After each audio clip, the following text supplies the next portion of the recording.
Dan di antara keyakinan ahli sunnah wal jamaah adalah mengimani bahwa taubat itu sebuah kewajiban atas hamba-hamba Allah untuk mereka kembali bertobat kepada Allah Subhanahu wa taala, baik dari besarnya maksiat ataupun kecilnya. Tentunya ma'asyiral muslimin yang dimuliakan Allah Azza wa Jalla, di sini ada isyarat dari beliau, bantahan kepada firqah Khawarij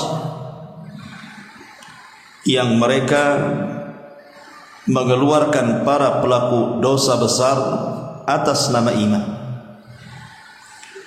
Karena bagi orang-orang Khawarij, orang-orang yang melakukan dosa besar itu kafir di dunia, dan kalau seandainya dia masuk neraka maka tidak akan pernah keluar darinya, alias dikekalkan di dalamnya. Maka ahli sunnah wal jamaah tidak demikian. Ahli sunnah wal jamaah menetapkan bahwa setiap para pelaku dosa besar itu semua tahta masyiatillah, di bawah kehendak Allah, kecuali syirik. Artinya bahwa kalau Allah Subhanahu wa taala menghendaki, maka Allah Subhanahu wa taala akan ampuni. Tapi kalau Allah tidak menghendaki, maka Allah akan bersihkan dulu di neraka, kemudian ada kesempatan masuk surga. Itulah keyakinan kita ahli sunnah wal jamaah. Di sini mu'alif rahimahullahu taala mengatakan bahwa taubat itu sebuah kewajiban, fardun 'alal ibad, sebuah kewajiban atas hamba-hamba Allah, an yatubu ilallah, agar mereka senantiasa bertobat kepada Allah Azza wa Jalla, baik dari dosa-dosa besar ataupun dosa-dosa kecil. Nanti saya akan jelaskan apa itu dosa besar, apa itu dosa kecil. Ma'asyiral muslimin yang dimuliakan Allah Subhanahu wa taala, seorang muslim masih ada kebaikan di hadapan Allah Subhanahu wa taala kalau ruhnya masih berada di jasadnya. Akan tetapi kalau seandainya jasadnya hidup kemudian ruhnya mati, maka seorang muslim tidak ada kebaikan sama sekali di hadapan Allah Azza wa Jalla. Gambarannya, kalau seandainya antum malam-malam tertidur, tidak sholat maghrib, tidak sholat isya, tidak berdoa, langsung tidur,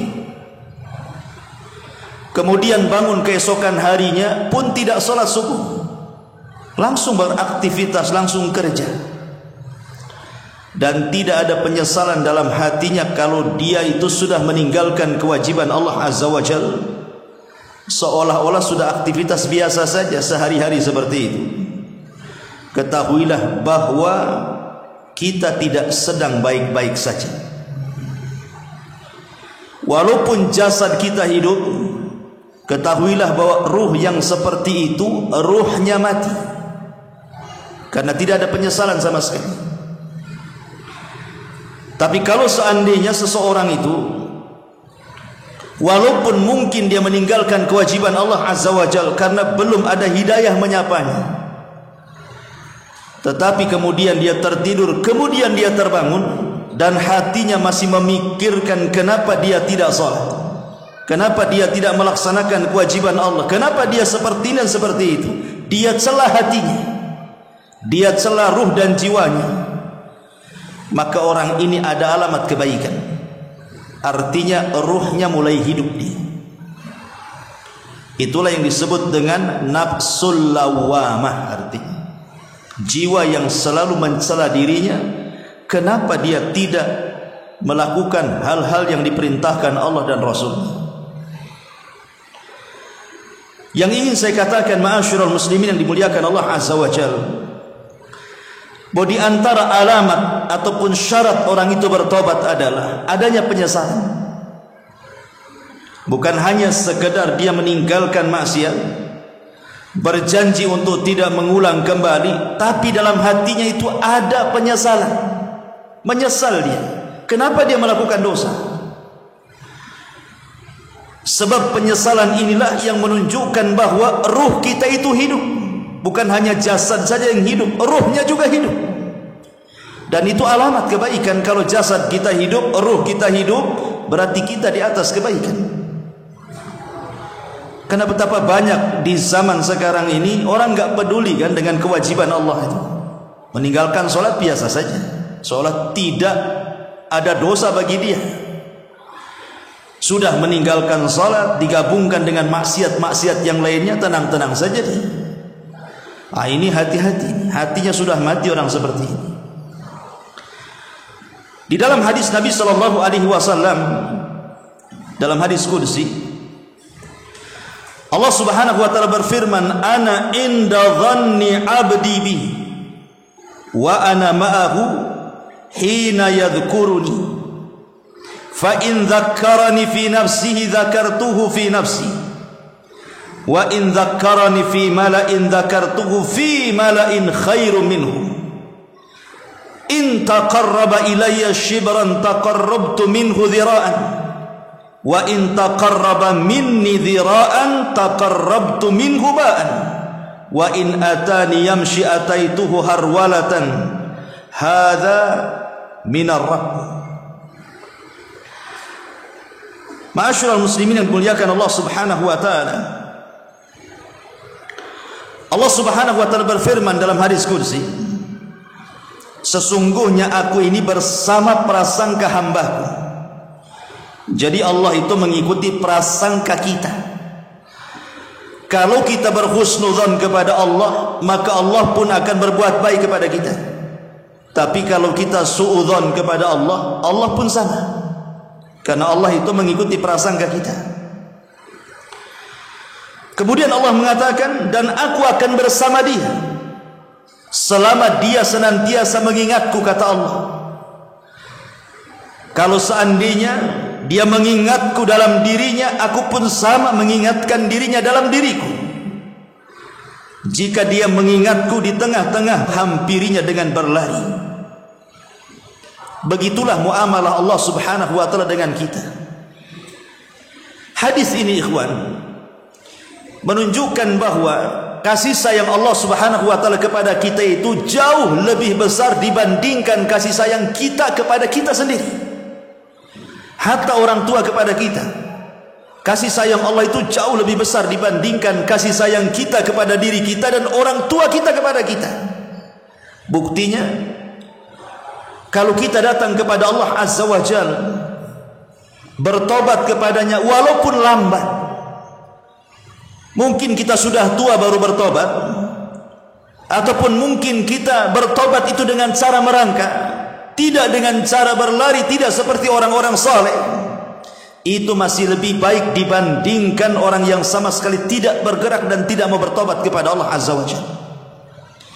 Artinya kalau masih ada keinginan dalam hati kita ini mencela dosa, kemudian ingin bertobat kepada Allah Azza wa Jalla, itu masih lebih baik hati kita dibandingkan orang yang sama sekali nggak mau tobat. Karena kalau kita datang kepada Allah walaupun dengan cara berjalan, Allah akan menghampiri kita dengan cara lari. Itulah hebatnya Allah Rabb kita ini. Dia akan senantiasa menunggu dan menunggu kapan tobat kita, kapan tobat kita, dan dia tidak akan pernah jenuh. Allah itu tidak akan pernah bosan, kita yang akan bosan. Ma'asyiral muslimin yang dimuliakan Allah Azza wa Jalla, dahulu ada seorang yang bernama Abu Nuwas. Abu Nuwas itu terfitnah bahwa dia seorang zindik. Abu Nuwas ini terfitnah bahwa dia seorang zindik munafik. Jadi saat wafatnya, orang-orang pun meminta fatwa kepada para ulama, boleh enggak kami menyolati Abu Nuwas?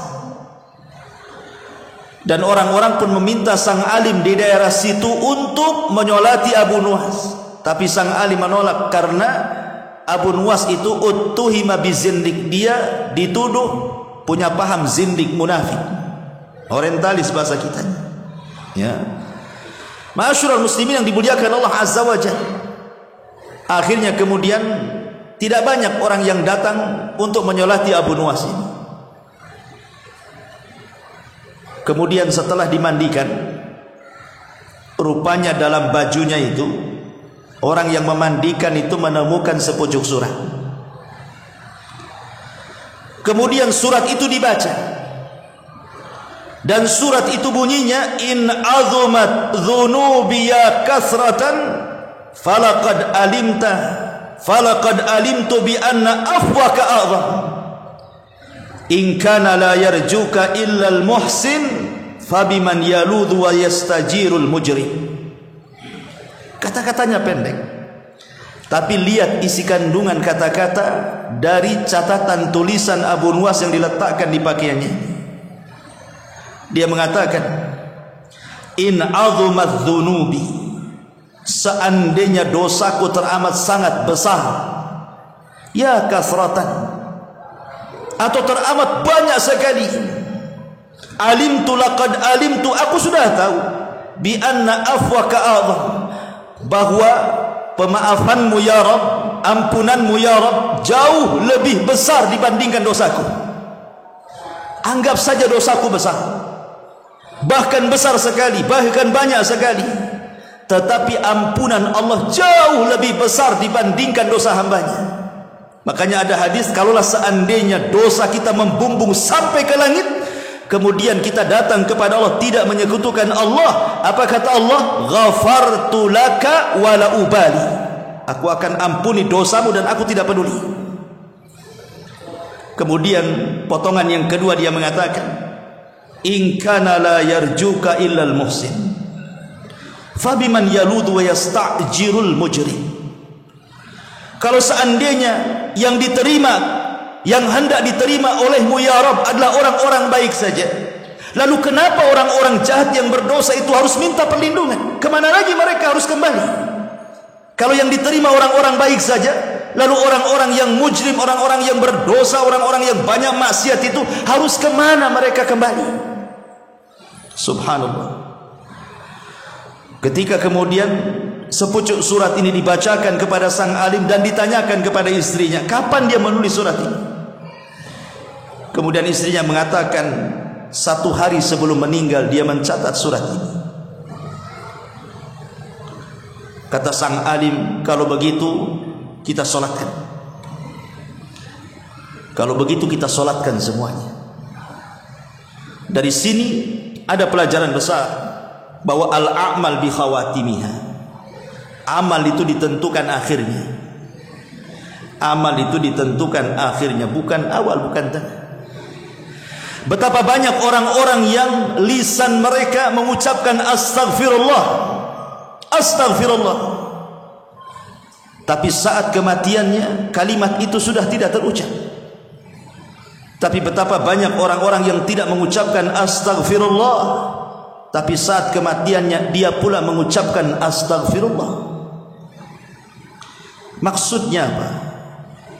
Ada sebagian manusia itu yang mereka berbangga dengan ibadah mereka, karena dia solat malam terus tidak pernah berhenti, baca Quran terus tidak berhenti, zikir kepada Allah. Itu sebuah perkara yang baik. Tetapi kalau menjadi sebuah kesombongan dan kebanggaan bahwa dia itu jauh lebih baik dibandingkan orang lain, itu jauh lebih jahat orang ini kondisinya dibandingkan orang yang tidak pernah sholat malam, tidak pernah zikir, tidak pernah baca Quran, tapi dia menangis karena dosa-dosanya.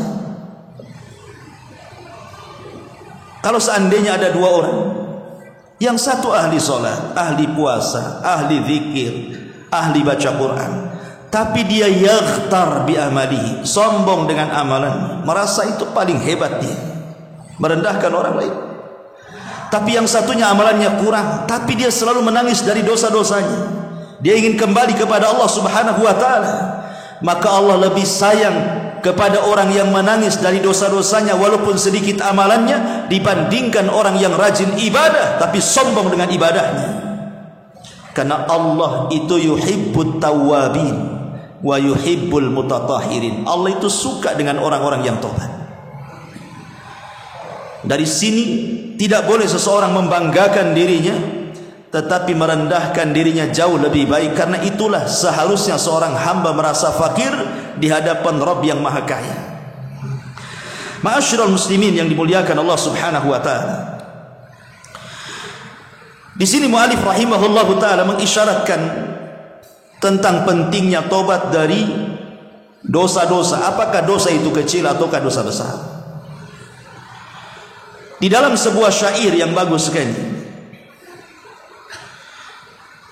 dikatakan, sebagaimana dinukilkan oleh Al-Hafidh Ibnu Rajab Al-Hambali dalam kitabnya Jami'ul Ulum wal Hikam, jilid yang pertama halaman 402, khallidz dzunuba saghiraha wa kabiraha dzakat tuqa wasna kamashin fawqal ardi syauqi yahdhar ma yara la tahkiranna saghiratan innal jibala minal hasa. Tinggalkanlah semua dosa yang kecil ataupun yang besar, karena itulah hakikat ketakwaan manusia. Berjalanlah di dunia ini seperti seseorang yang melintas tanah penuh dengan duri-duri. Tentu dia akan selalu berhati-hati dari apa yang ia lihatnya. Sekali-kali jangan pernah remehkan dosa kecil, karena gunung-gunung besar itu sebenarnya berasal dari kerikil-kerikil kecil. Gunung besar itu menjadi besar itu karena kumpulan kerikil kecil. Apa maknanya? Maknanya persis yang dikatakan Amirul Mukminin Umar ibn Khattab radhiyallahu an. Beliau mengatakan la saghirata ma'al istimrar wa la kabirata ma'al istighfar.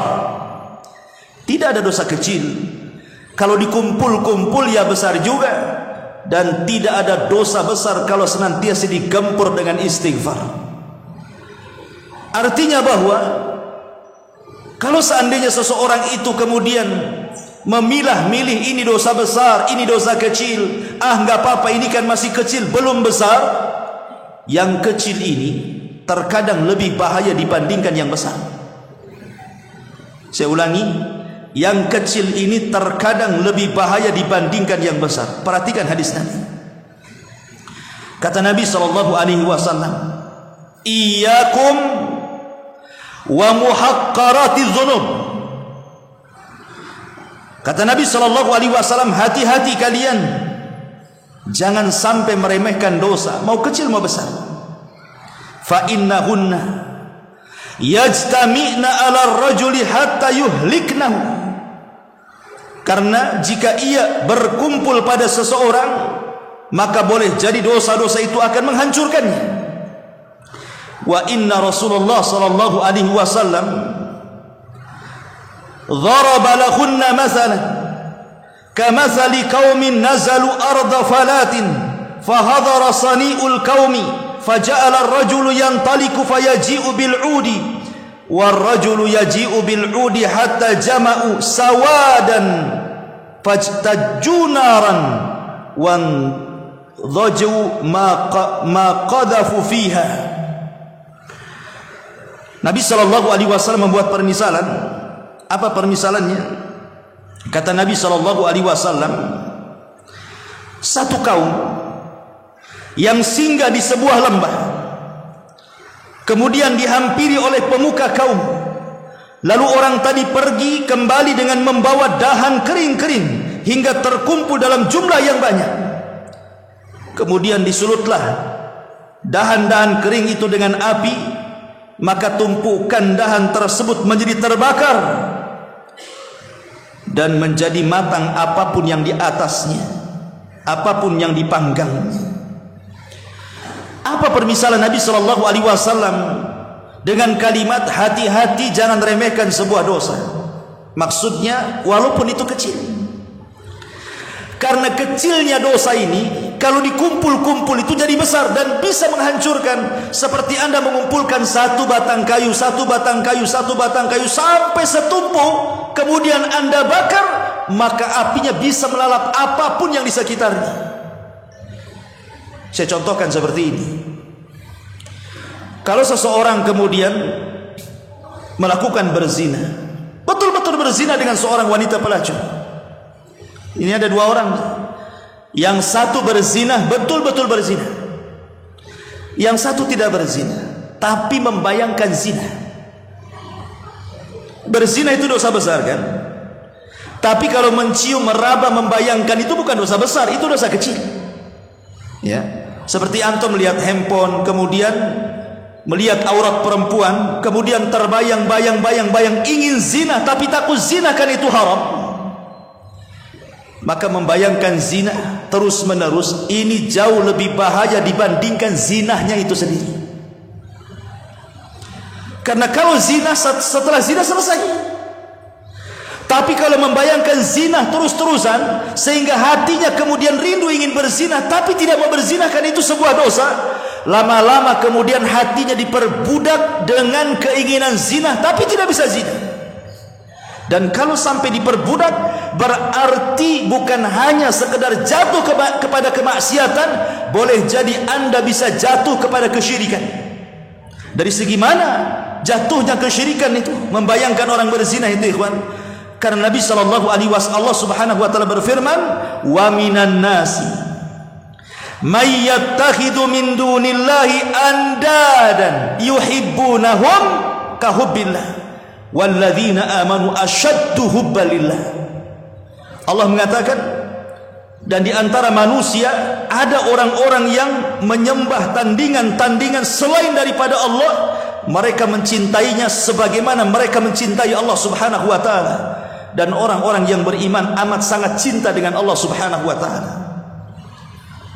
Ma'asyiral muslimin yang dimuliakan Allah Azza wa Jalla, kata Syekhul Islam Ibn Taimiyah rahimahullah taala, dia mengatakan bahwa apabila syahwat itu kemudian memperbudak hatinya, kemudian hatinya itu rindu untuk melampiaskan syahwat dalam berzina, terus setiap hari hatinya seperti itu, karena melihat hal-hal yang kemudian terbayang dia ingin melakukan zina, berarti dia telah melakukan kesyirikan dengan cara apa?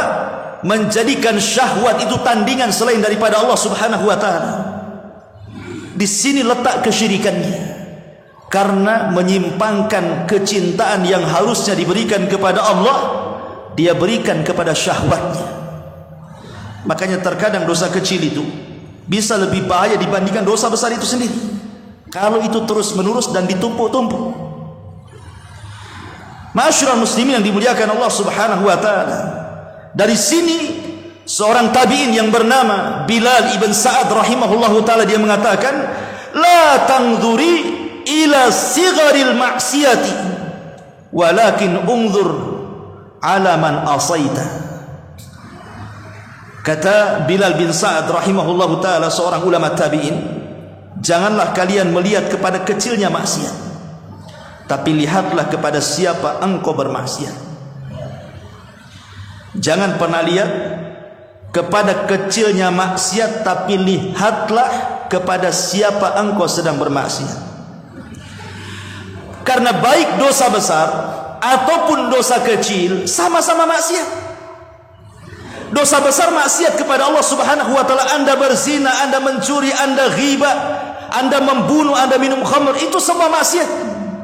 Sebagaimana kita melihat hal-hal yang diharamkan, memandang aurat, meraba perempuan yang bukan mahram, dan begitu seterusnya, itu juga maksiat. Jadi dosa besar maksiat, dosa kecil juga maksiat, dua-duanya maksiat.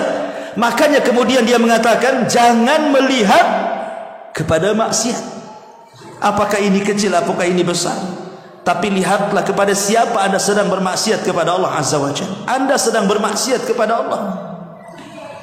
Cukuplah sebagai pengetahuan saja pembagian itu, ada dosa besar, ada dosa kecil, ya pengetahuan sajalah. Sebagai pengetahuan bahwa dosa terbagi dua, ada yang besar, ada yang kecil kan. Tapi jangan kemudian pembagian ini menjadikan kita terangsang untuk melakukan dosa kecil dan mengatakan, ah ini kan kecil saja, belum besar. Jangan sampai seperti itu maksudnya. Karena di sini la tanzur ila sigharil ma'siyati walakin unzur ila man asaita. Jangan pernah melihat kepada kecilnya sebuah dosa, tapi lihatlah kepada siapa engkau berbuat dosa. Nabi SAW dalam hadis Bukhari yang dikeluarkan Abdullah bin Mas'ud radhiyallahu anhu, kata Nabi SAW, innal mu'min yara dhunubahu ka'annahu qa'idun tahta jabalin yakhafu an yaqwa alaihi, wa innal fajira yara dhunubahu kadhubabin marra ala anfihi faqala bihi hakadha, qala Abu Syihab biyadihi fawqa anfihi. Orang-orang yang takut dengan dosa seorang mukmin apabila dia melihat dosanya, seorang mukmin apabila dia melihat dosanya, maka dia seolah-olah sedang duduk di bawah gunung yang akan meledak. Coba antum, ada gunung Merapi yang akan meletus, kemudian antum duduk di bawahnya, dan orang-orang mengatakan sebentar lagi gunung itu akan meletus. Kira-kira antum akan tetap duduk di situ atau akan kabur dan lari? Pasti kabur dan lari. Tidak mungkin antum akan bunuh diri dengan kena lahar ledakan gunung. Pasti lari sekencang-kencangnya biar tidak terkena letusan gunung. Itulah seorang mukmin apabila melihat dosanya, maka dia akan lari selari-larinya. Tapi orang fajir, kata Nabi SAW, melihat dosanya seperti lalat yang hinggap di hidungnya. Kata Abu Syihab, perawi hadis ini, maka dia tidak akan mempedulikan lalat. Boleh jadi dia mengusir sebentar, kemudian lalat akan kembali lagi, dan dia tidak hendak betul-betul mengusirnya. Artinya walaupun dia bertobat, ya pasti balik lagi berbuat dosa. Bertobat, balik lagi seperti lalat, asih bolak-balik, diusir balik lagi, diusir balik lagi. Ya, makanya kenapa seorang muslim itu perlu menundukkan hatinya di atas syariat. Itu obatnya sebenarnya. Jadi kalau kita bisa menundukkan hati kita kepada syariat Allah Subhanahu wa taala, maka saya yakin antum akan benci dengan kemaksiatan. Walaupun ada hadis yang dilemahkan para ulama, tapi Imam Nawawi mensahihkan dan mencantumkan dalam kitab Arba'in Nawawi. Hadis yang ke-41 yang sudah saya bahas di ibu-ibu. Kata Nabi SAW, la yu'minu ahadukum hatta hawahu taba'an lima ji'tu bihi. Tidak beriman seseorang dengan iman sempurna sampai hawa nafsunya bisa ditundukkan dengan yang aku bawa, kata Rasul. Apa maknanya? Menundukkan hawa nafsu itu seperti apa? Saya contohkan. Kalau ada dua orang yang minum khamr, kemudian diingatkan suruh tobat, jangan minum khamr, tobat, khamr itu haram, termasuk amal setan, termasuk perbuatan najis, kau tidak akan beruntung. Dibacakan ayat-ayat dan hadis-hadis tentang bahaya minum khamr. Dua orang ini bertobat, dua-duanya tobat, betul-betul tobat, tidak mau minum khamr. Anggaplah yang satu si Amr, yang satu si Zaid. Si Amr ini memang betul-betul istiqamah ketika dia mendengar ayat-ayat haramnya khamr, hadis-hadis tentang larangan khamr, betul-betul didengar, dijauhi, bahkan wasilah-wasilah yang mengantarkan kepada khamr dia jauhi. Asal melihat orang mabuk saja dia benci, asal melihat tempat mabuk saja dia langsung benci hatinya. Pokoknya apapun yang mengantarkan wasilah-wasilah kepada khamr, betul-betul dia jauhi. Dia tidak mau melihat walaupun botolnya. Tapi si Zaid ini tidak. Memang dia tidak minum khamr, sama-sama tidak minum khamr lagi. Tapi si Zaid ini kalau tengok botol masih terbayang tuh, pengen juga saya minum kayak dulu katanya. Tapi takut karena haram ya. Masih terbayang-bayang, pokoknya nampak saja ada botol khamr, keinget lagi. Ada lagi tempat minum-minum di situ, ada gambar apa namanya, merek-merek tuh, Kasbet atau apa tuh di jalan-jalan tuh.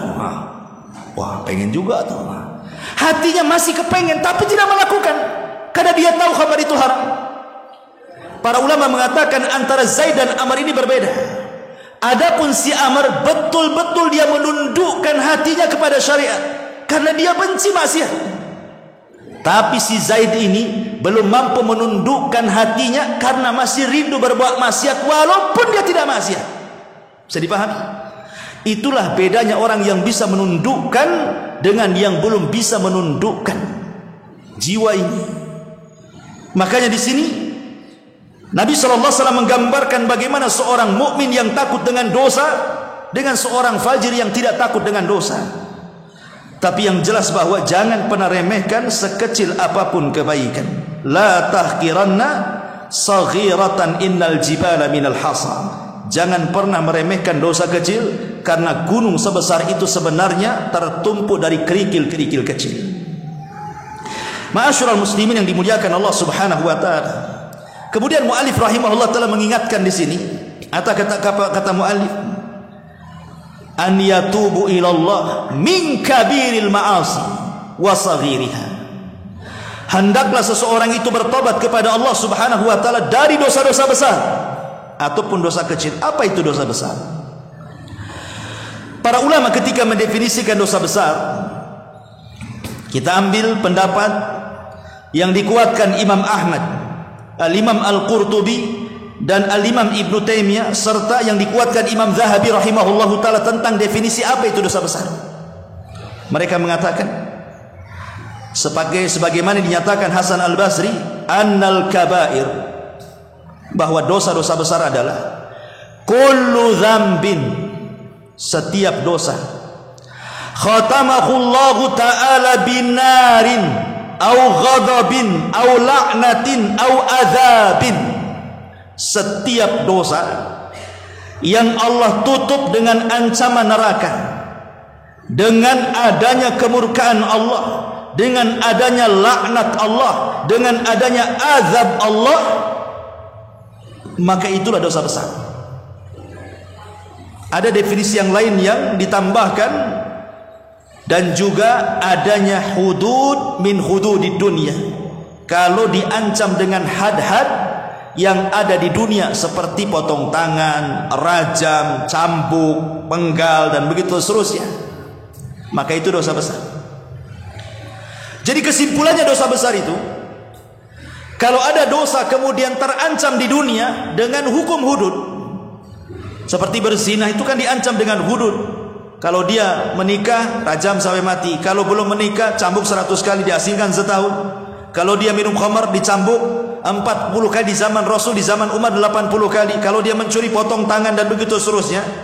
Maka setiap dosa yang diancam dengan had, hudud di dunia, maka ketahuilah itu dosa besar.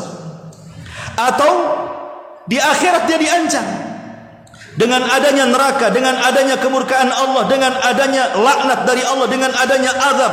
Pokoknya terancam dengan perkara-perkara seperti ini, ketahuilah itu ada dosa besar. Seperti Allah mengatakan, innal ladzina ya'kuluna amwalal yatama zulman innama ya'kuluna fi butunihim nar. Siapapun yang memakan harta anak yatim itu sama dengan memakan di perutnya api-api neraka. Berarti diancam dengan neraka. Berarti memakan harta anak yatim dosa besar.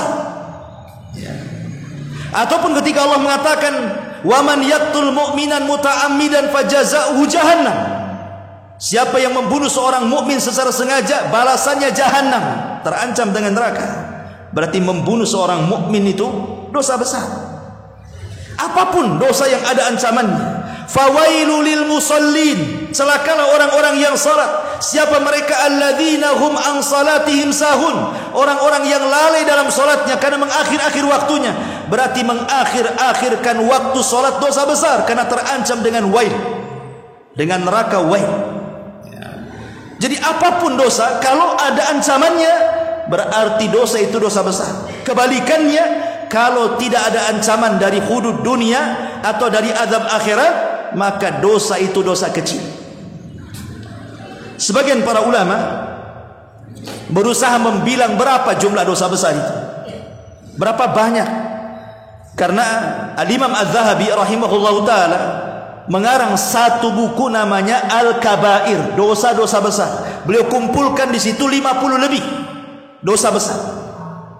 Sehingga kemudian menjadi khilaf para ulama berapa jumlah dosa besar itu sebenarnya. Ya. Maka ada yang mengatakan, sebagian para ulama mengatakan bahwa jumlah dosa besar itu addaha ba'duhum bisab'in. Sebagian ulama menghitung jumlahnya ada 70 dosa besar. Wa ba'duhum aksar min dzalik. Bahkan sebagian para ulama mengatakan tidak, bukan 70 dosa, lebih daripada 70 dosa. Bahkan sebagian yang lain sampai menghitung sab'u mi'ati dzamban, 700 dosa besar. Jadi ada yang mengatakan 70, ada yang mengatakan lebih daripada itu, ada yang sampai mengumpulkan sebanyak 700 dosa besar. Adapun hadis Nabi SAW, ketika Nabi SAW mengatakan ijtanibu sab'al mubiqat, jauhi 7 perkara yang akan menghancurkan dirimu. Kemudian Nabi SAW menyebutkan 1 syirik kepada Allah, yang kedua sihir, yang ketiga membunuh jiwa, yang keempat makan riba, yang kelima makan harta anak yatim, yang keenam lari dari peperangan, dan yang ketujuh menuduh wanita baik-baik berzina. Kata para ulama, ini bukan hasar, ini bukan batasan bahwa dosa besar itu cuma 7. Tetapi ulama memahami bahwa ini adalah terbesar dari dosa-dosa besar. Inilah dosa terbesar dari dosa-dosa besar. Jadi ada dosa-dosa besar, dari dosa-dosa besar itu inilah yang terbesar. Diawali dengan syirik, kemudian sihir, kemudian membunuh, kemudian makan riba, kemudian makan harta anak yatim, kemudian lari dari peperangan, kemudian menuduh wanita baik-baik berzina. Maka yang di bawahnya tetap dosa besar, tapi di bawahnya, karena dosa besar itu sifatnya tafawud darajat, kata ulama, bertingkat-tingkat. Inilah yang paling tinggi. Bukan pembatasan bahwa dosa besar itu cuman 7. Karena Imam Zahabi, kalau antum, bagus buku itu, antum beli, namanya Al-Kabair. Dosa-dosa besar itu kumpulan sekitar 50 kalau tidak salah, dicantumkan tentang dosa besar oleh Al-Imam Al-Zahabi rahimahullahu ta'ala. Taib ma'asyiral muslimin yang dimuliakan Allah Azza wa Jalla. Tetapi walaupun demikian, dosa sebesar apapun, ikhwatu fiddin, Allah subhanahu wa ta'ala rahim. Allah itu rahim. Lalu kenapa manusia itu bisa berbuat dosa? Pertanyaannya, apa penyebabnya? Kenapa kita bisa berbuat dosa gitu? Kenapa Allah tidak takdirkan saja kita tidak berbuat dosa gitu? Kenapa Allah takdirkan pula kita berdosa? Kan enak kalau seandainya kita seandainya tidak berdosa, kan enak. Allah sendiri tidak ada yang kemudian kurang ajar dengan dia. Tetapi ma'asyiral muslimin, Allah takdirkan kita melakukan dosa. Tetapi dosa yang kita lakukan tidak memadaratkan Allah sedikit pun. Ingat hadis Nabi, seandainya orang yang awal kalian sampai orang yang terakhir kalian, ala afjar qalbi wahidin, mereka berada di atas hati yang satu, semuanya fajir, kata Nabi.